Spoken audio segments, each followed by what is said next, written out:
5 जनवरी 2026 को मध्य प्रदेश के मुख्यमंत्री डॉक्टर मोहन यादव ने जयपुर में आयोजित TIE समिट का दीप प्रज्वलन कर शुभारंभ किया। इस अवसर पर उन्होंने कहा कि जयपुर की धरती पर ये आयोजन केवल राजस्थान का नहीं बल्कि मध्य प्रदेश भी इसका सह पार्टनर है।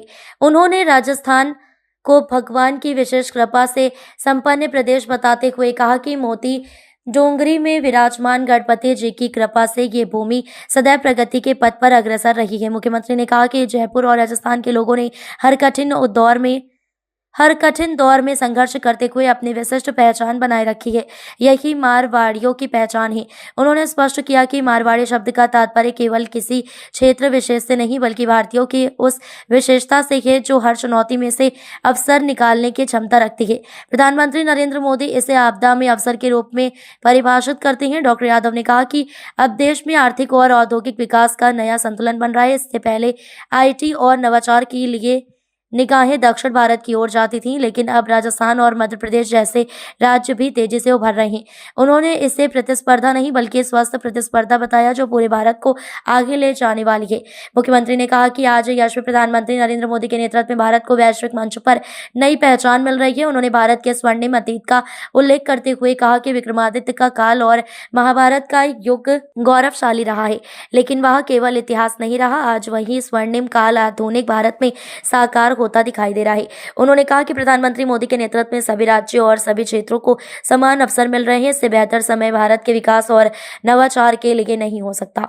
TIE समिट जैसे मंच युवाओं, उद्यमियों और स्टार्टअप्स को आगे बढ़ने की नई दिशा देंगे। जयपुर और राजस्थान अपने वर्तमान समय के साथ आने वाले कल को भांपने में अगर कोई राज्य मजबूत है, मैं गारंटी ले सकता हूँ वो राजस्थान पक्का है।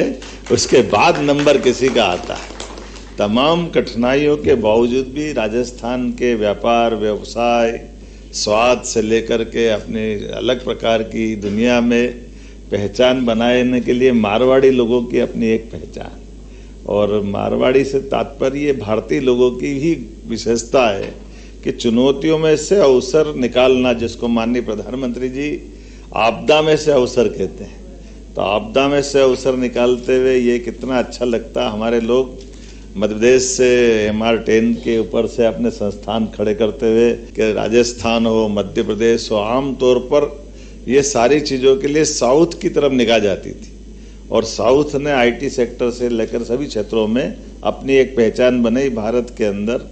लेकिन अब ये थोड़ा सा बदलाव आया है, लेकिन ये प्रतिस्पर्धा स्वस्थ प्रतिस्पर्धा है, ये कोई किसी को गिराने वाली नहीं। और ये तो सही बात है कि हम अपने देश की तरफ से देखते हैं तो आज के दौर में माननीय प्रधानमंत्री जी के नेतृत्व में इससे अच्छा कोई समय किसने देखा। हमारे स्वर्णिम काल के अतीत के काल बताते हैं, विक्रमादित्य का काल था, महाभारत का युग था, बहुत गौरवशाली स्वर्णिम युग था।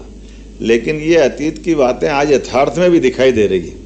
आज क्या खराब है, आज भी तो अच्छा ही है। माननीय मोदी जी के नेतृत्व में सब क्षेत्रों में हमारे लिए आज का जो प्लेटफॉर्म है, सभी राज्यों के लिए समान रूप से आगे बढ़ने के लिए, इससे अच्छा कौन सा मौका मिलेगा। हमारे राज्य में आज अपने मध्य प्रदेश के अंदर माननीय प्रधानमंत्री जी के आशीर्वाद से सबसे हमारी सरकार बनी। सभी क्षेत्रों में 18 प्रकार की पॉलिसी तो हम लेके आई, फिर अपनी आधुनिक तकनीक के माध्यम से आज का दौर तो और अच्छा है। वैसे तो मध्य प्रदेश को बहुत सारे अच्छे स्वनाम धन्य बड़े बड़े अलंकरण मिले हुए हैं। टाइगर स्टेट, अगर फॉरेस्ट के टूरिज्म की दृष्टि से देखें तो सबसे ज़्यादा पुरस्कार अगर किसी को मिल रहे हैं और सबसे तेज गति से हमारा व्यापार वैसे हो रहा है, तो टूरिज्म सेक्टर, टूरिज्म के भी अलग अलग प्रकार से आ रहा है। हमारा रिजर्व फॉरेस्ट में हमने 2 साल में 2 नए टाइगर रिजर्व फॉरेस्ट बनाए हैं। चीता तो सबसे ज़्यादा फलता फूलता दुनिया में नया चमत्कार मध्य प्रदेश की धरती से दिखाई दे रहा। हमारा चीता उछलता कूदता कब राजस्थान आ जाता पता ही नहीं चलता है। एक नहीं, ऐसी कई सारी चीज़ें, वल्चर से लेकर के हमारे लिए अब मिनरल स्टेट है, बिजली सरप्लस है। मैं यही जरूर बोलना चाहूँगा कि हमारी सारी बातों में राजस्थान के साथ ही एक उदाहरण से बात समझ में भी आएगी कि मध्य प्रदेश और राजस्थान दोनों परमात्मा की दया से साझा विरासत सदियों से है, लेकिन नदियों के मामले में थोड़ा मध्य प्रदेश भाग्यशाली है। हमारे यहाँ नदियों का मायका है, लगभग 250 से ज्यादा नदियां हैं, लेकिन राजस्थान की थोड़ी कठिनाई है।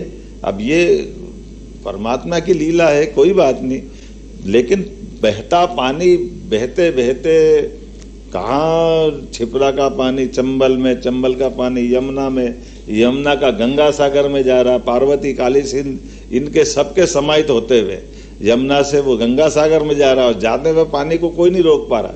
लेकिन 25 साल से पानी का झगड़ा राजस्थान से चल रहा है, इनको 5% पानी क्यों दे, नहीं देना चाहिए, देना चाहिए, नहीं देना चाहिए। लेकिन हमारे तो बहुत सारे जिलों में पीने के पानी से लेकर उद्योग धंधे, भविष्य की संभावनाओं के लिए अच्छा हो जाएगा।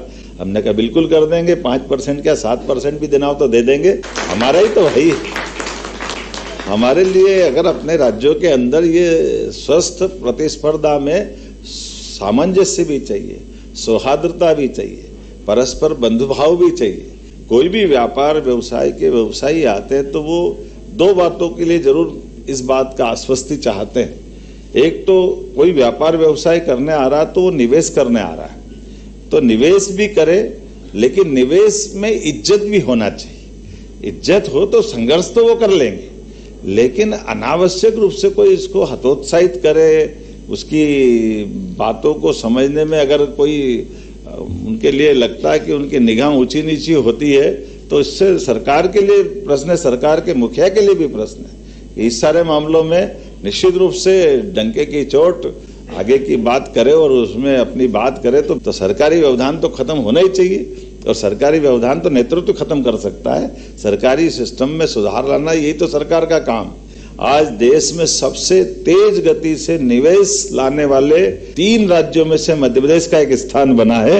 मैं इस बात के लिए आपको भी बधाई देता हूं और धन्यवाद भी देता हूं कि आज सब क्षेत्रों में समान रूप से 300 बेड का हॉस्पिटल हमारी तरफ से जो मेडिकल कॉलेज खोलेगा उसको हम अपनी तरफ से डॉक्टर, पैरामेडिकल स्टाफ, मरीज तो उसमें रहते हैं, दवाई सारा खर्चा हम ही उठाएंगे, और 25 एकड़ जमीन केवल 1 रुपए में देंगे, और 1 रुपए में हमारा वो मेडिकल कॉलेज खोलेगा। 3 साल तक वो अपना सारा काम खड़ा करे, 10 साल बाद उनसे हॉस्पिटल ले लेंगे। बाद के समय में वो इतनी फीस वगैरह भरेगा या प्राइवेट की जो फीस होती है कि मेडिकल कॉलेज चली जाएगा अपने आप ही। और उससे भी आगे बढ़कर निर्णय ये किया कि मेडिकल कॉलेज की सरकारी और प्राइवेट की फीस का जो अंतर होता है, तो प्राइवेट में लोग कम आए तो एक शंका हो जाती, तो उसका भी रास्ता हमने निकाल दिया। हमने कहा प्राइवेट मेडिकल कॉलेज की फीस आमतौर पर एक बच्चे की 5 साल की 70 लाख 80 लाख तक रहती है, लेकिन सरकारी तो 10 लाख में ही कर लेता है। तो हमने कहा कोई बात नहीं, ये 70-80 लाख भी सरकार भर देगी और ये अपन उसको लोन दे देंगे, हमारे मेडिकल कॉलेज भी चल जाएंगे। ऐसे एक नहीं कई सारे सेक्टर में हम लोग काम कर रहे हैं। उम्मीद कर रहा हूं कि आज का ये सत्र बहुत अच्छा रहेगा। विनम्रता के साथ देरी से आने की क्षमा भी चाहता हूं, लेकिन ये अच्छे कामों के लिए इसी प्रकार के विचार विनिमय के साथ ये मंच मिलते रहेंगे। तो सभी प्रकार के स्टार्टअप को प्रोत्साहन देने के साथ साथ सभी क्षेत्रों में हम समान रूप से बढ़ते रहेंगे।